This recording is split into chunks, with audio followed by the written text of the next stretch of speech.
ٹھنڈی اور سلامتی والی آگ بن جا.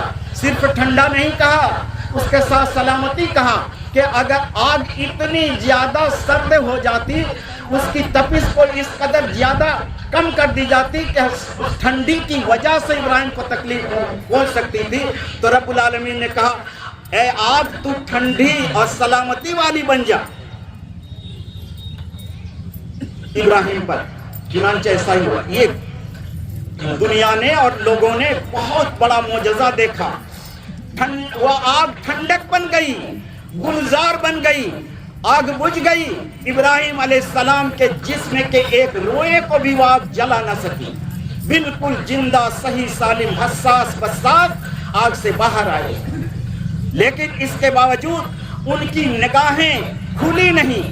دل کے اندر جو شیطان نے اپنا گھروندہ بنا رکھا تھا وہ ٹوٹا نہیں. انہوں نے کہنا شروع کیا ابراہیم نے جادو کر دیا. یہ ایک معجزہ تھا جو حضرت ابراہیم علیہ السلام پر صادر ہوا.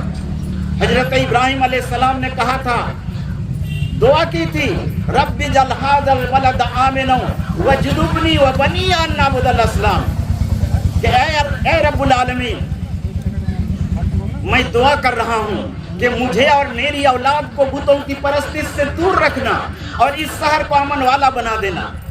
یہ مکہ ابھی اس کو بلد الامین کہا جاتا ہے، امانت دار شہر، امن والا شہر. زمانہ جاہلیت میں بھی لوگ جب ایک دوسرے کے خون کے پیاسے تھے، اس وقت بھی کوئی بدکار انسان اگر حرم میں آ کر کے پناہ لیتا تھا تو اس وقت بھی ان کو وہاں بدلہ نہیں دیا جاتا تھا. یہ امن آج بھی باقی ہے اور قیامت تک یہ امن باقی رہے گا. یہ حضرت ابراہیم علیہ السلام کی دعا کا نتیجہ ہے. اور انہوں نے کہا تھا، رب انی اسکنت من ذریتی بواد غیر ذی زرع عند بیتک المحرم لیقیموا الصلاۃ فاجعل افئدة من الناس تهوی الیہم وارزقهم من الثمرات لعلهم یشکرون. کہا اے میرے رب، میں نے اپنی اولاد کو وادی کے غیر ذی زرع میں تیرے معزز اور محترم گھر کے سامنے لا کر بسا دیا ہے تاکہ یہ نماز قائم کریں. اے اللہ، لوگوں کے دلوں کو ان کی طرف موڑ دے. یہ ایک غور کرنے کا مقام ہے. حضرت ابراہیم علیہ السلام نے کہا تھا فَجْعَلْ أَفْئِدَةً مِّنَ النَّاسِ کہا، فَجْعَلْ أَفْئِدَةَ النَّاسِ نہیں کہا. أَفْئِدَةَ النَّاسِ کہنے کا مطلب یہ ہوتا کہ تمام لوگوں کے دلوں کو اس کی طرف موڑ دے، اس کی طرف مائل کر دے. ایسا نہیں تھا. اگر ایسی دعا کرتے تو آج یہودی بھی وہاں جاتے، عیسائی بھی جاتے، مجوسی بھی جاتے، فرانسیسی بھی جاتا، امریکہ بھی جاتا، چائنا بھی جاتا، رسیا بھی جاتا، سارے لوگ وہاں جاتے اور ان کے دل ان کی طرف مائل ہوتے. لیکن ابراہیم نے کن کے لیے دعا کیا تھا؟ فَجْعَلْ أَفْئِدَةً مِّنَ النَّاسِ، من تبیز کے لیے ہے، لوگوں میں سے کچھ لوگوں کے دلوں کو ان کی طرف تو مائل کر دے. ناس سے مراد یہاں مسلمان ہیں، اس لیے مسلمان مراد ہیں. مسلمان ہر سال جاتے ہیں اور ان کا دل ان کی طرف لگا رہتا ہے. وَارْزُقْهُم مِّنَ الثَّمَرَاتِ، اے اللہ وہاں کے رہنے والوں کو تو پھلوں کی روزی عطا فرما. اس لیے ہم دیکھتے ہیں کہ سالوں سال وہاں حجاج کرام موجود رہتے ہیں، باہر سے آنے والے. حج کے موقع پر 30 لاکھ 40 لاکھ 50 لاکھ آدمی زائد وہاں پہنچ جاتے ہیں. لیکن پھلوں کی اتنی فراوانی ہے، اتنی فراوانی ہے کہ وہاں پھلوں کی کوئی کمی نہیں ہوتی، کوئی کمی نہیں ہوتی. مارکیٹ میں بھرا پڑا ہے. یہ حضرت ابراہیم علیہ السلام کی دعا کا نتیجہ تھا. دعا کا نتیجہ تھا. حضرت ابراہیم علیہ السلام سمجھاتے رہے لیکن انہوں نے مانا نہیں. حضرت ابراہیم علیہ السلام کے زمانے ایک مرتبہ قحط آیا، قحط سالی ہوئی.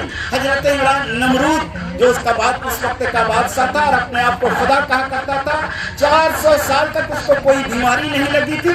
غلہ وہ دیا کرتا تھا، لوگ جایا کرتے تھے، غلہ لے کر آتے تھے. ابراہیم علیہ السلام بھی غلہ کے لیے گئے لیکن انہوں نے غلہ نہیں دیا.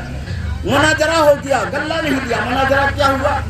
مناظرہ اللہ رب العالمین نے قرآن کریم کے اندر نقل فرمایا ہے. الم تر الی الذی حاج ابراہیم في ربه أن آتاه الله الملك إذ قال إبراهيم ربي الذي يحيي ويميت قال أنا أحيي وأميت قال إبراهيم فإن الله يأتي بالشمس من المشرق فأت بها من المغرب فبهت الذي كفر والله لا يهدي القوم الظالمين. یہ مناظرہ ہوا تھا. رب العالمین نے سورہ بقرہ 30 پارے کے اندر بیان فرمایا ہے، کیا آپ نے اے نبی دیکھا نہیں اس کی طرف جن کو اللہ نے ملک دے رکھا تھا؟ انہوں نے حضرت ابراہیم علیہ السلام سے مناظرہ کیا، بحث کیا، مجادلہ کیا. کیا کہا؟ اے ابراہیم تو اپنے رب کی کوئی دلیل اور نشانی بتا. حضرت ابراہیم علیہ السلام نے کہا میرا رب وہ ہے جو زندہ کرتا ہے اور موت دیتا ہے، جو موت اور حیات کا مالک میرا رب ہے. تو نمرود نے کہا یہ تو میں بھی کر سکتا ہوں، یہ تو میں بھی کر سکتا ہوں. پھر دو آدمی جو واجب القتل تھے، بڑا گناہ کیا تھا، تو ان دونوں میں سے ایک کو لایا، اس کو قتل کر دیا اور ایک کو چھوڑ دیا. کہا کہ دیکھو یہ مرنے والا تھا، میں نے اس کو زندگی دے دی اور اس کو میں نے مار دیا. یہ پاور تو میرے پاس بھی ہے. حضرت ابراہیم علیہ السلام سمجھ گئے کہ یہ ایسے نہیں ماننے والا ہے. ایسی دلیل ان کے سامنے بیان کی جائے جو ان کو مبہوت کر دے. چنانچہ حضرت ابراہیم علیہ السلام نے کہا کہ بادشاہ آپ کو اتنا پاور ہے کہ آپ موت و حیات کے مالک ہیں، تصرف کے مالک ہیں، تو آپ کم سے کم ایسا ایک مرتبہ کر دیجئے کہ میرا رب تو وہ ہے جو روزانہ سورج کو پورب سے اٹھاتا ہے، تو آپ اگر رب ہیں تو آج سورج کو پچھم سے اٹھا کر دکھا. فَبُهِتَ الَّذِي كَفَرَ. ان کو کوئی سمجھ میں نہیں آیا، مبہوت ہو گیا، متحیر ہو گیا، بھوچکا ہو گیا. کوئی جواب نہیں پڑا، کوئی جواب ان کو بن نہیں پڑا، اور اللہ ظالموں کو رہنمائی نہیں کرتا. حضرت ابراہیم علیہ السلام نے نمرود کو بہت سمجھایا لیکن مانا نہیں. فرشتے بھی رب کی طرف سے ان کو سمجھانے کے لیے انسانی شکل میں آئے.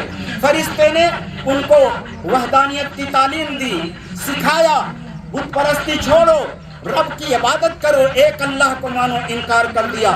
دوسری مرتبہ یہی حکم دیا، یہی بتایا، یہی سمجھایا، انکار کر دیا. تیسری مرتبہ بھی انکار کیا.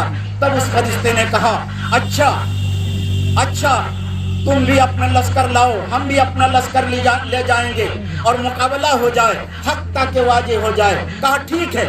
نمرود نے بہت بڑا لشکر تیار کیا، میدان میں آئے، اور ادھر اللہ رب العالمین نے مچھروں کی جماعت کو بھیج دیا. مچھروں کی جماعت آئی، بڑے بڑے مچھر آئے، اور نمرودیوں کے ان کے لشکروں کو، ان کے گوشت کو، خون کو بالکل چوس لیا، چاٹ لیا، کھا گیا. صرف بدن کے ڈھانچے رہ گئے، ہڈیاں رہ گئی. اور اس طریقے سے ایک مچھر ان میں سے نمرود کے ناک میں گھس گیا، دماغ کو چاٹتا رہا. اور اس قدر ان کو تکلیف ہوتی تھی کہ سر کو دیوالوں میں پٹکتا تھا، جوتوں سے سر پٹواتا تھا، لکڑیوں سے سر پھوڑتا تھا، تب بھی اس کو تسکین نہیں ہوتی تھی. موت بدرجہ اس زندگی سے اچھی تھی، لیکن وہ مرتا نہیں تھا، اللہ کو عذاب دکھانا تھا.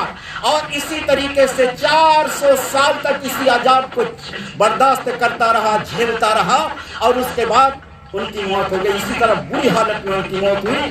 کہتے ہیں، لکھتے ہیں مورخین کہ دنیا میں 4 ایسے انسان ہوئے ہیں کہ انہوں نے پوری دنیا پر حکومت کی ہے، 2 مسلمانوں میں سے اور 2 کافروں میں سے. جو دو مسلمانوں میں سے پوری دنیا پر جنہوں نے حکومت کی، حضرت سلیمان علیہ السلام اور حضرت ذوالقرنین. ان دونوں نے، جو دونوں مسلمان تھے، دونوں نے پوری دنیا پر حکومت کی تھی. اور کافروں میں سے 2 یہی نمرود تھا، انہوں نے پوری دنیا پر حکومت کی. اور ایک بخت نصر تھا، انہوں نے پوری دنیا پر حکومت کی تھی. تو یہ نمرود تھا، ان کا یہ حال ہوا.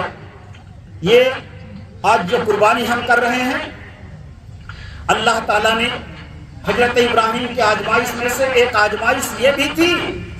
اللہ نے فرمایا وَإِذْ قَالَ إِبْرَاهِيمُ، اللہ نے فرمایا اِنِّي ذَاهِبٌ إِلَىٰ رَبِّي سَيَهْدِينِ، میں اپنے رب کی طرف جانے والا ہوں اور میری رہنمائی کرے گا. یہ بابل عراق میں یہ دعا کی تھی کہ رب کی طرف جانے والا ہوں، ان کے سام چلے گئے. وہاں جا کر دعا کی رب هب لي من الصالحين، اے میرے رب مجھے نیک بیٹا عطا فرما. دعا کیا کرنی چاہیے؟